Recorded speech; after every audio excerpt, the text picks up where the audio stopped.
So here we have the new refreshed 2024 Nissan Rogue S. I'm right by the interstate, so I apologize. There's just nowhere else to film this vehicle. But this one comes in Everest White Pearl. We have charcoal cloth interior.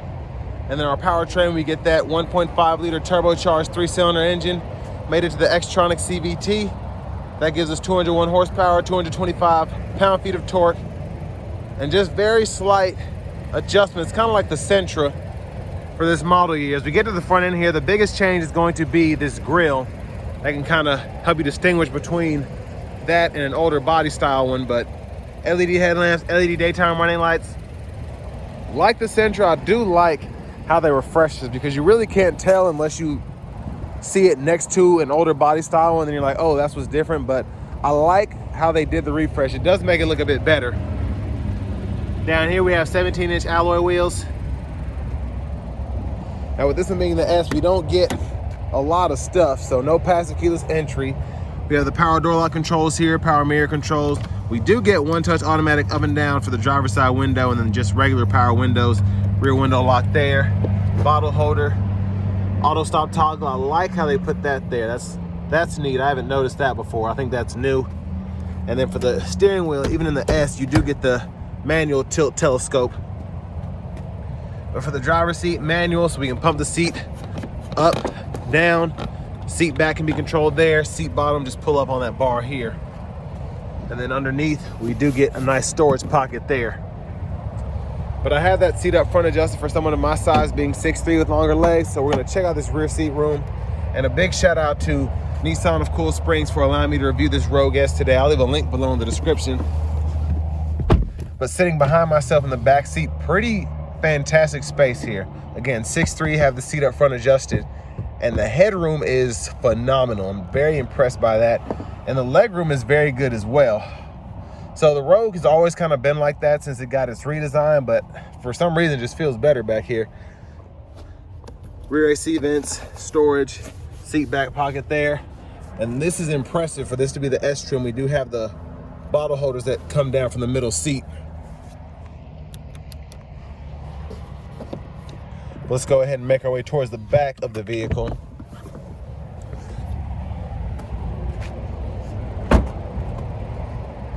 But love the Everest White Pearl. It looks fantastic, especially on a bright day like today. But there's look at the back end there. Don't see any noticeable changes. But with this being an S, we do have the integrated rear park assist, so I'm happy for that. That's actually pretty impressive again, but we'll see if we're paying for that on the sticker here in a moment.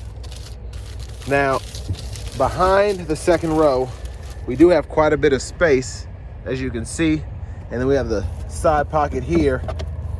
And then we have the pocket here. And then we have a little compartment behind there. I don't know if that's how you get the battery or what, but we do get the spare underneath, if you can see that. Extremely bright today. A quick look underneath. And there's the exhaust system. We're gonna come around to the right side here, capless fuel filler. And then if you want to fold this seat flat, pull up here and it folds completely flat. You can run longer objects through to the front, and then you can just snap it back into place pretty easily. And you have a little bit of a tilt here, so that's there, and you can pull all the way back. So about an inch or two. Now to the window sticker here, y'all can pause anywhere you need to if you want to take a closer look. The paint up charge is only $395, but we have a $30,900 sticker price on this one particularly. And then to our front passenger seat manual, we only can adjust the seat back and the seat bottom. We can't pump the seat up or down, but glove compartment's there. And like I said, you probably won't notice that many differences with this compared to the outgoing model, other than the slightly updated front end. We're gonna go ahead and pop the hood and try and get inside the vehicle as soon as possible, because these 18-wheelers are just making so much noise going down this interstate here. But there's that 201 horsepower, 1.5 liter 3-cylinder. But next, let's go ahead and hop in the driver's seat.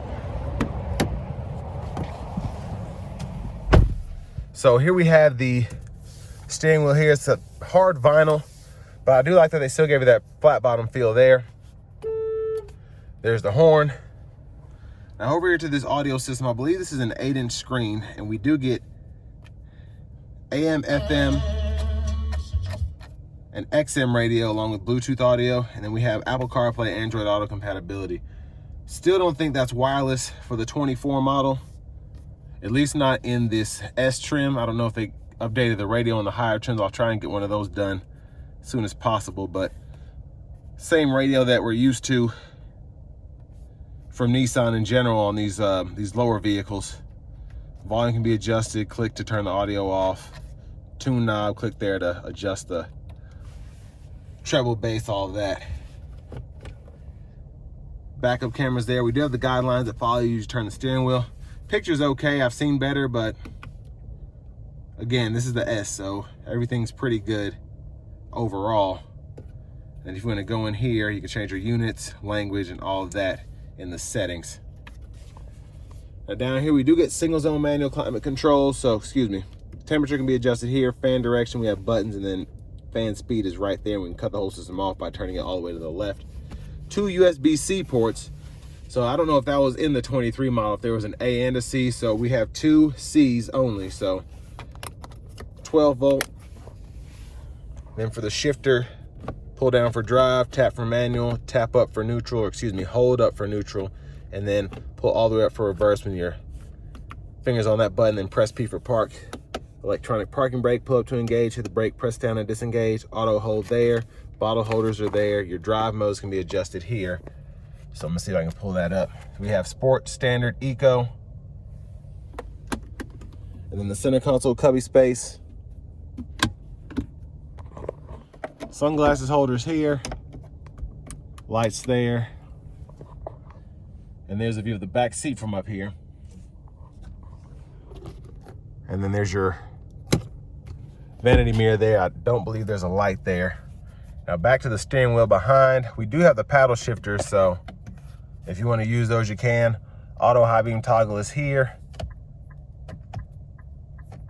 And then you can just turn the high beams on or off there, flash there. And then we have our windshield wiper controls here. So one time off, intermittent low, high. We can adjust that intermittent mode here. And then we have a rear wiper as well that we can adjust there. Push back for the rear wiper fluid, pull up for the front wiper fluid. Now over here, we can use this button to go through our audio sources or driver assistance. We'll use a scroll bar to go through each one to set up that shortcut menu. But when you're not there, you can use these buttons to go through your track list or radio station presets. Volume is here. And then you can actually just use these to go through your sub menus when applicable. And then when you go down, or you can go up or down to see everything within each sub menu. So I like the options you have there. You can see the turbo compression, tire pressure sensors, and then you can set up your drive or fuel economy there. But voice recognition, Bluetooth, cruise control toggle there. Then you can set your speed, cancel by clicking there. Push button starts there. Finally, here's the key fob. But next, let's go ahead and take this 2024 Nissan Rogue S out on the road for a test drive. So starting the test drive in this 2024 Rogue S, I love that Nissan went ahead and put the 1.5 3-cylinder in here. When I first reviewed this on the, I don't know if it was the 22 or the 23 when these first came out on this, but I was skeptical because it was the first turbo 3-cylinder vehicle, at least in an SUV, that I had driven, because I think this was before the Ford Escapes. At least when I drove it was before the Ford Escapes, but this has grown on me so much. It's efficient, it's quick, and it's a fun engine. It really is, even with the Xtronic CVT. Now I will say in eco mode with the auto stop right there was a bit hesitant to get out of the stop there, but again, I had it in eco mode, so I'm gonna see if I can try it out in sport mode, see if that makes a difference. Definitely wants to rev hotter. It's definitely trying to be much quicker. But let's see how the auto stop comes on when I come to stop here. So there that is there, and then we'll see coming out of this red light how quick it is to come off. So that's one issue with this, is it's very slow in terms of getting out of the auto stop.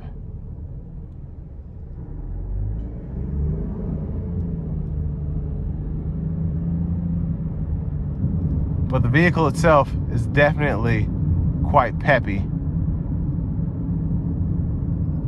once it is up and going.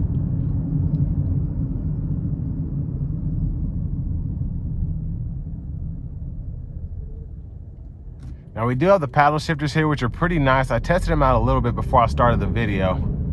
And especially in sport mode, it feels unnatural almost, just how quick it is, how responsive it is, the shifts, and then just, again, how much fun it is to drive, even with these paddle shifters for these simulated shifts.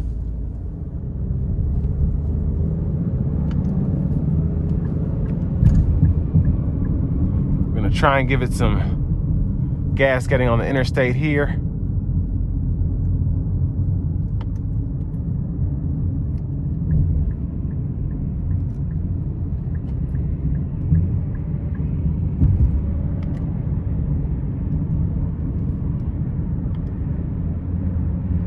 We're gonna give ourselves a little bit of space.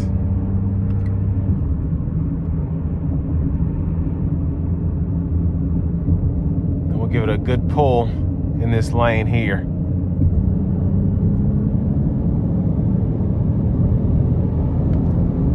Yeah, it's exhilarating, really. It's very impressive. Now to get out of that shift mode, if you don't wanna go ahead and use the shifter, you can just hold this plus paddle and you'll go back to the auto mode there.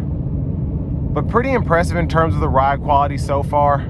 Just doing the speed limit 70 here. Road noise not at all bad, especially with this stretch of interstate being a bit choppy than most. But love having the blind spot monitors, even though we don't have the adaptive cruise control here. It is nice that we get the standard blind spot monitors in this S trim. And especially if you're gonna be doing a lot of city driving with this, or just, you know, quick commutes, you probably won't have enough space or time to use your intelligent cruise anyway, so blind spot monitor is really gonna be the biggest necessity. But I think in terms of the competition, of course you have the RAV4,